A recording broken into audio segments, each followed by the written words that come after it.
मेरे प्रिय दर्शकों नमस्कार। ऋषि ज्योतिष में आपका स्वागत है। दर्शकों, ऋषि ज्योतिष समय समय पर आपका मार्गदर्शन करता रहा है। सबसे पहले मैं आपको बहुत धन्यवाद देना चाहूंगा कि आप मेरे वीडियो बड़ी उत्साह से देख रहे हैं। आशा करता हूं आगे भी देखते रहेंगे। आज के इस महत्वपूर्ण वीडियो में हम एक स्त्री जातक की कुंडली पर विचार करेंगे जो अच्छी पढ़ी लिखी है और कुछ ग्रहों के हिसाब से परिश्रमी पराक्रमी तो बहुत है, लेकिन भाग्य का सुख नहीं मिलता। और दूसरा, तलाक योग है और उसका तलाक हो भी गया।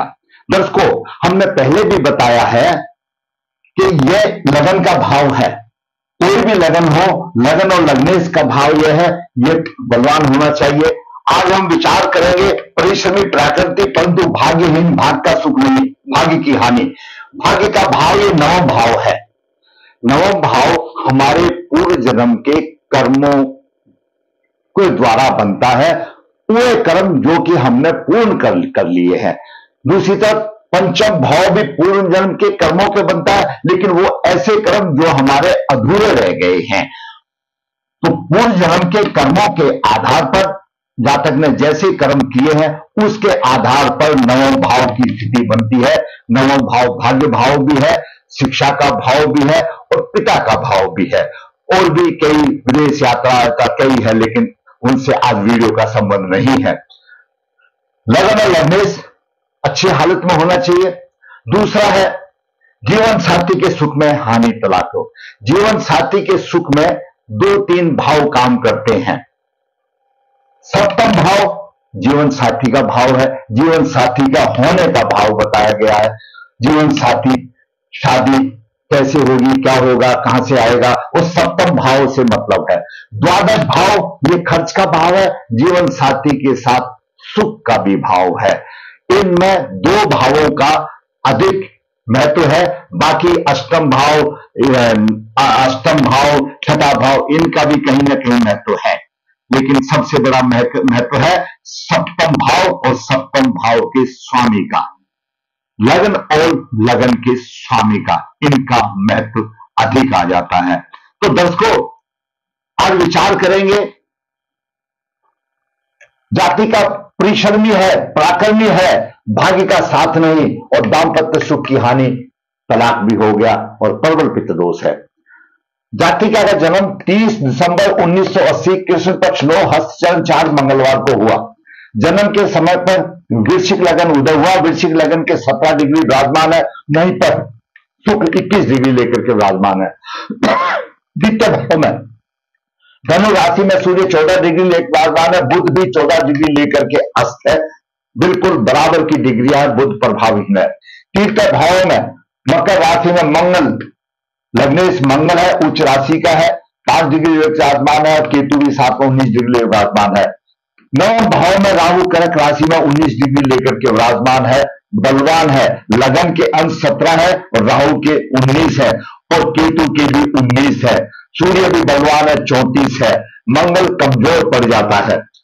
एकादश भाव में गुरु कन्या राशि में 15 डिग्री लेकर के बलवान है, 15 और 17 अच्छे ग्रह है। शनि भी बलवान है, 15 डिग्री लेकर के विराजमान है, उदय अंश के बराबर है। चंद्रमा भी बलवान है, 22 डिग्री लेकर के विराजमान है। एकादश भाव में 3 ग्रह है, चंद्रमा, शनि और गुरु। तो यह ग्रहों की स्थिति रही। दर्शकों, वृश्चिक लगन के स्वामी मंगल है, थोड़ा सा स्वभाव उग्र भी हो सकता है, लेकिन ग्रह विशेष जब उनका प्रभाव रहता है तो नरम भी हो सकता है, ऐसी कोई बात नहीं है। लेकिन सेनापति होने की वजह से गुरु बोला जाता है। ये विपरीत बात को हजम नहीं कर सकते, तुरंत भड़क जाते हैं और इनका धर्म के प्रति प्रभाव लगाव कम होता है। काल पुरुष की कुंडली में ये अष्टम भाव की राशि है, इसलिए हमारे ज्योतिष के विद्वानों ने इसको पहले से ही पितृदोष मान लिया गया है इसके, क्योंकि इसकी मूल राशि जो है, लगन की मूल राशि 6ठे भाव में आ जाती है, मेष राशि है। और ज्योतिष का सिद्धांत है लग्नेश है वो एक अलग बात है, लेकिन अपनी मूल राशि का भी भाव फल वो देगा, कमी नहीं छोड़ेगा। जहां पर भी दृष्टिपात करेगा, बीमार देगा, रोग शत्रु से उसमें दिक्कत आएगी, हानि भी करेगा। लगन भाव का स्वामी मंगल पहले से ही मंगल को पराक्रमी माना गया है और उच्च राशि में आ गया तो और पराक्रमी हो गया। तो पराक्रम की कोई सीमा ही नहीं। और दर्शकों, अधिक पराक्रम भी तकलीफ देता है, अधिक धन भी तकलीफ देता है और अधिक शराफत सज्जन पुरुष भी तकलीफ देता है कि दुनिया उसको ठग ले जाती है। तो अति सर्वत्र वर्जते, अधिक पराक्रम भी नहीं होना चाहिए, क्योंकि ये हमारा जो जीवन है, व्यवहारिक जीवन है, वो एक समझौते के ऊपर चलता है, पराक्रम के ऊपर नहीं चला जाता, क्योंकि रचना ही इस किस्म की है। तो मंगल तृतीय दृष्टि में उच्च राशि में है, पराक्रम साहस बड़ा चढ़ा होगा, अपने ही पराक्रम से उसको गर्व होगा, उसको घमंड होगा, मैं ये कर सकती हूं, मैं वो कर सकती हूं, बहुत साहसी होगा क्योंकि उच्च राशि में। और इस कारण से उसके भाई बंधु और कोई भी उसको सहयोग देने नहीं पाते, क्योंकि उसको अपने ऊपर ही घमंड है। चतुर्दृष्टि से छठे भाव को देख रहा है, शत्रुओं पर विजय प्राप्त करेगा, अपना प्रभाव करेगा। सप्तम दृष्टि से, नीच दृष्टि से यहां पर नवम भाव को देख रहा है तो भाग्य की हानि करेगा। अब देखो दर्शकों, हम भी बताते हैं और हमारे सभी ज्योतिष के विद्वान, जहां पर भी आपने सुना होगा, पढ़ा होगा, लिखा होगा, लगन और लग्नेश कुंडली का संचालक है। जब लग्नेश ही अपने भाग्य की हानि कर रहा है, अगर वो कहते हैं साधारण तौर पर खेती में अगर बाढ़ हमने चारों तरफ लगाई, अगर बाढ़ उस खेती को नुकसान करेगी तो कैसे उसकी बचत होगी। लग्नेश तो सुप्रभावी होना चाहिए, लेकिन हानि कर रहा है। कोई भी कुंडली आप पकड़ लो, लग्नेश के मित्र पंचमेश होता है और नवमेश होता है। इन तीनों के सहारे पर कुंडली चलती है, बाकी तो योगदान देते हैं। लेकिन लग्नेश ही नहीं चाहता उसका भाग्य उठे तो कौन क्या करेगा। तो भाग्य की हानि कर रहा है। अष्टम दृष्टि से दसम भाव को देख रहा है, व्यवसाय दे रहा है, व्यवसाय दे रहा है। अच्छा व्यवसाय देना चाहिए, लेकिन उसका भी कारण है कि मंगल यहां पर केतु राहु आदि के प्रभाव में है, थोड़ा सा प्रभाव में है, तो इसलिए छुटपुट व्यवसाय दे रहा, हैंड टू माउथ दे रहा, इतनी कोई प्रतिष्ठा वाली बात नहीं करेगी। जितना श्रम करती है उतना उसको आमदनी नहीं मिलता, क्योंकि भाग्य साथ नहीं देता। दर्शकों, हमेशा बताते हैं पुरुषार्थ और भाग्य का मेल है। जो आदमी परिश्रम करता है उसके साथ में उसका भाग्य भी साथ देता है तो शिखर पर चढ़ जाता है। तो वो अकेले परिश्रम से ही ले रही है, पुरुषार्थ से ले रही है, भाग्य को तो कुछ समझती नहीं, धर्म को तो कुछ समझती नहीं और भाग्यहीन हो जाती है। और उसमें इसी चीज का घमंड पैदा हो जाता है। उसकी गलती नहीं है, विधाता ने दिया। कब क्यों दिया? पिछले जन्म के कर्मों के आधार पर दिया। अब बात करते हैं सूर्य। सूर्य दसम भाव का स्वामी है और द्वितीय भाव में है। पिता से धन की प्राप्ति होगी। क्यों? पिता का सुख है और ये धन का भाव है, पिता से उसको धन की प्राप्ति होगी। और यहां पर कुटुंब का सुख उसको थोड़ा बहुत मिलेगा, आमदनी अच्छी होगी, धन की कमी होगी क्योंकि इकट्ठा नहीं कर सकता। यहां पर धन को इकट्ठा नहीं कर सकती, आमदनी तो आ जाएगी लेकिन धन इकट्ठा नहीं हो सकता, क्योंकि धनु राशि में है, सूर्य है, परिश्रम से धन ले लेगी, इकट्ठा नहीं कर पाएगी। अब बात करते हैं चंद्रमा की। इसमें दर्शकों चंद्रमा का बहुत रोल है, क्योंकि चंद्रमा भाग्य भाव का स्वामी है। चंद्रमा भाग्य भाव का स्वामी है और चंद्रमा एकादश भाव में है। अगर साधारण तौर पर देखा जाए तो जब भाग्य भाव का स्वामी एकादश भाव में होगा तो अपनी भाग्य की शक्ति से धन को खींच लेगा, भाग्य धन से खींच लेगा। लेकिन यहां पर चंद्रमा शनि के भी प्रभाव में है, केतु के भी प्रभाव में है, तो चंद्रमा यहां पीड़ित है, तो आमदनी भी कमजोर हो गई और भाग्य का साथ भी कमजोर हो गया। साधारण तौर पर अगर आपका चंद्रमा नहीं, कोई भी नौ भाव का स्वामी अगर यहां एकादश में आमदनी के भाव में है तो अच्छी आमदनी को खींचेगा। लेकिन यहां पर चंद्रमा पीड़ित हो गया, केतु की नौ दृष्टि होगी, केतु की सप्तम दृष्टि यहां पर आती है और नौ दृष्टि एकादश भाव पर आती है, तो चंद्रमा केतु से पीड़ित हो गया और शनि के साथ में विषयोग भी हो गया और उस योग को 4 चांद लग गए। गुरु भी उसको नहीं बचा पा रहा, बाद में देखेंगे, बाद में बताएंगे पूरा प्रभाव करने के बाद। अब बात करते हैं बुध की। बुध दर्शकों अष्टम भाव का स्वामी और आमदनी के भाव का स्वामी है और अस्त हो गया यहां जाकर के, तो कोई प्रभाव नहीं उसका, कोई प्रभाव नहीं, कैसा भी कोई प्रभाव नहीं, अस्त हो गया। अब करते गुरु की। दोस्तों गुरु द्वितीय भाव का स्वामी है, पंचम भाव का स्वामी है और एकादश भाव में है। एकादश भाव में गुरु हजारों दोषों को दूर कर देता है। एकादश भाव में अगर शुभ गुरु हो तो हजारों दोषों को दूर कर देता है। ये हमारे शास्त्रों का वचन भी है, विद्वानों का वचन भी है। आमदनी अच्छी करनी चाहिए थी, यहां पर धन और कुटुंब का सुख अच्छा मिलना चाहिए, तो धन और कुटुंब का स्वामी एकादश भाव में है, अच्छा मिलना चाहिए था लेकिन नहीं मिल रहा है। क्यों नहीं मिल रहा है वो मैं बताता हूं।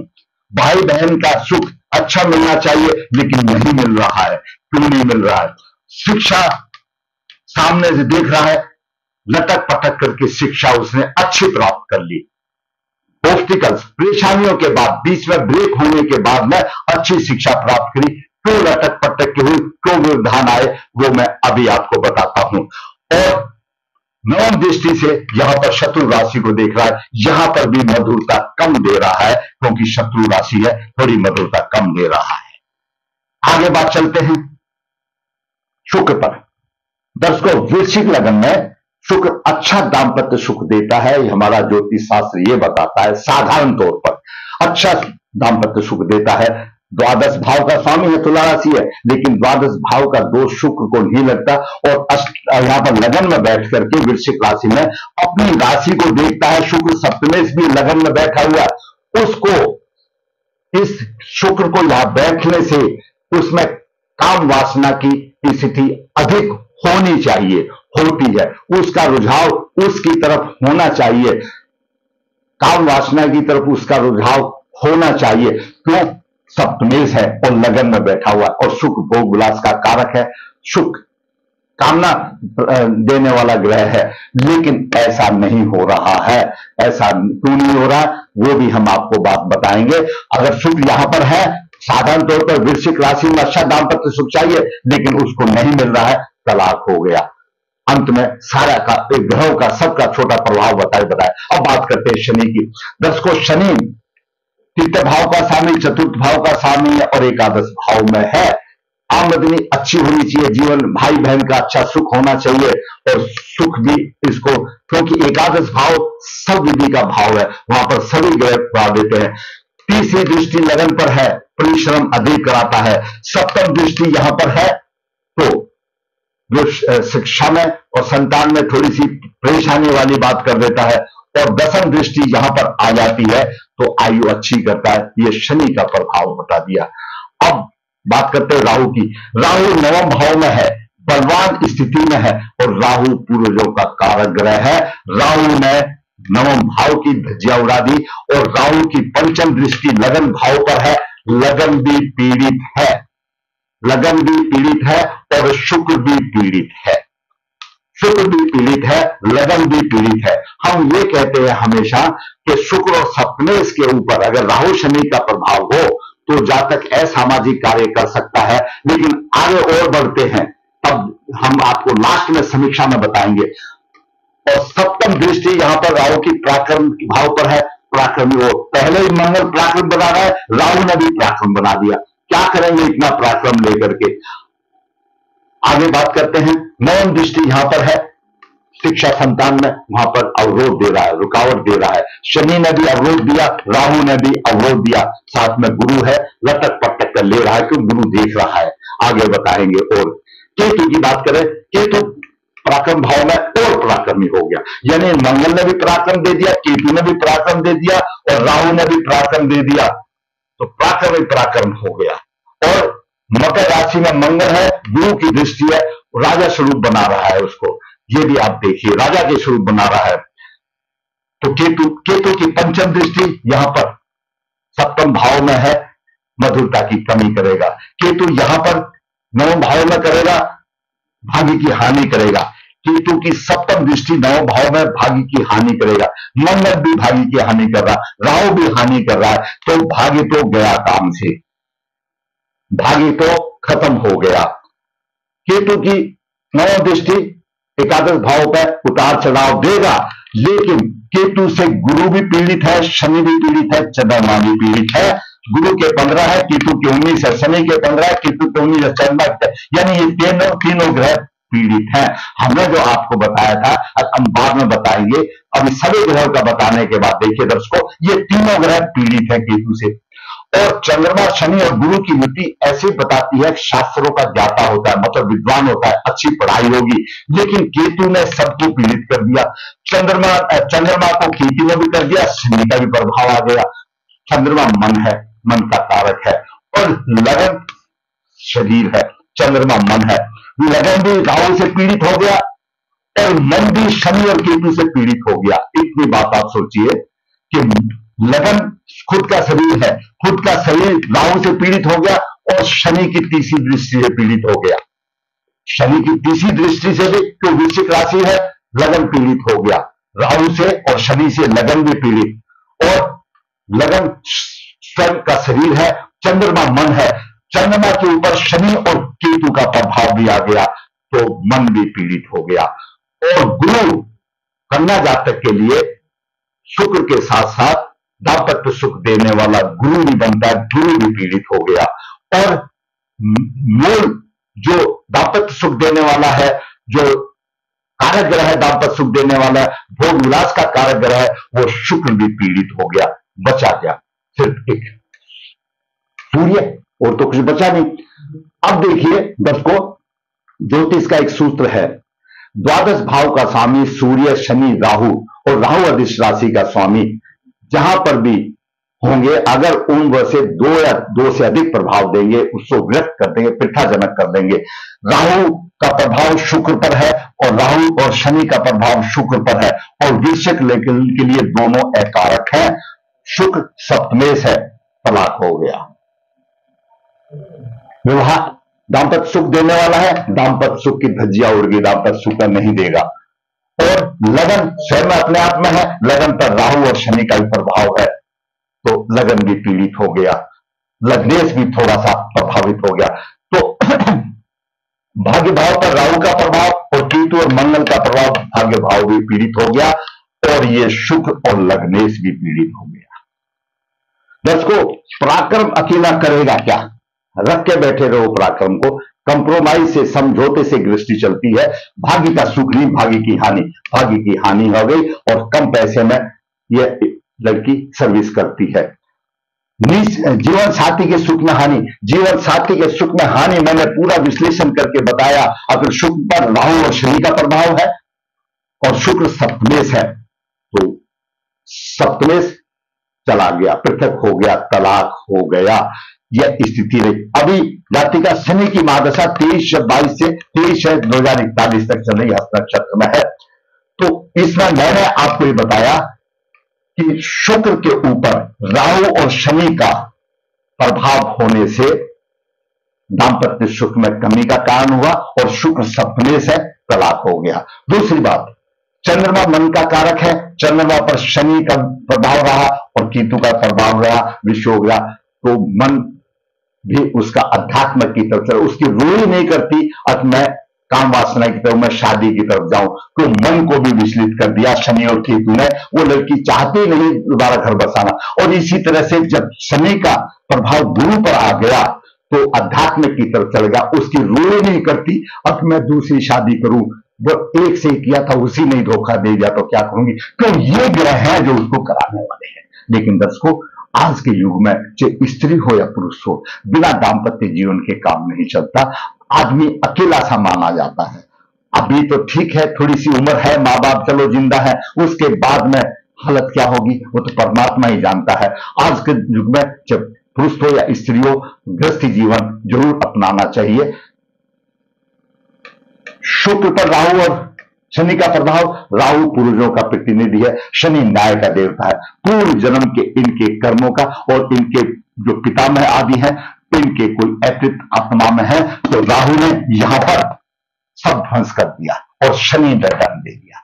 नारायण बलि श्राद्ध करे, शुक्र राहु का दोष निकाले, शुक्र राहु का दोष निकाले, और शुक्र शनि का दोष निकाले, चंद्र शनि का, विषयोग का दोष निकाले, केतु और चंद्रमा की शांति करे, केतु और शनि की शांति करे, तो जातिका का घर बस सकता है। नहीं तो तलाक तो हो ही गया है। कोशिश ये करनी चाहिए अज्ञाति का अपना गृहस्थी जीवन बनाए, लंबी आयु है, नारायण बलि श्राद्ध करके इन दोषों को निकाले और अच्छी शुभकामनाएं की काम करें। चंद्रमा का रत्न जरूर धारण करें, क्यों चंद्रमा भाग्येश है और चंद्रमा का रत्न गले में धारण करे, वो उच्च दृष्टि से यहां पर देखेगा सप्तम भाव को और उसको अच्छा दाम्पत्य सुख मिलेगा। दर्शकों, कुंडली में और भी बहुत से योग हैं, अशुभ भी हो सकते, योग भी होते। इतने छोटे टाइम में कितना करके मैंने आज आपको सिर्फ 2 ही चीजों का बताया, वर्णन किया और उसके उपाय बताए। दर्शकों, हमेशा बताता हूं ऋषि ज्योतिष नर्मदा जी के तट के नजदीक है। यहां पर काल सर्पदोष पितृदोष पूजा की जाती है। जो इच्छुक है संपर्क कर सकता है। ऋषि ज्योतिष कन्या भाव की गुण मिलान बिना किसी शुल्क से आपके पास भेजता है। राह आसान के लिए जरूर संपर्क करने की। ऋषि ज्योतिष हाथ से पत्रिका लिखता है, निचोड़ देता है, पूरे जीवन का सार निचोड़ देता है। जरूरत है तो आप संपर्क कर सकते हैं। ऋषि ज्योतिष आपके द्वारा जो आपके जीवन में परेशानी आ रही है उनका विश्लेषण करके आपका भी मार्गदर्शन करता है और जो बाकी मेरे दर्शक है उनका भी करता है। दर्शकों, अगर आप समझते हैं कि ये मेरा वीडियो किसी के मार्गदर्शन के लिए लायक है, किसी का मार्गदर्शन कर सकता है, मैंने इसमें दोष और उपाय सब बता दिए, तो मैं जरूर कहूंगा आप मेरे वीडियो को लाइक करें, शेयर करें और जिसने मेरा चैनल सब्सक्राइब किया सब्सक्राइब करें ताकि मेरा भी मनोबल ऊंचा हो और इसी प्रकार मैं वास्तविक बना करके आपका विश्लेषण करता रहूं। धन्यवाद।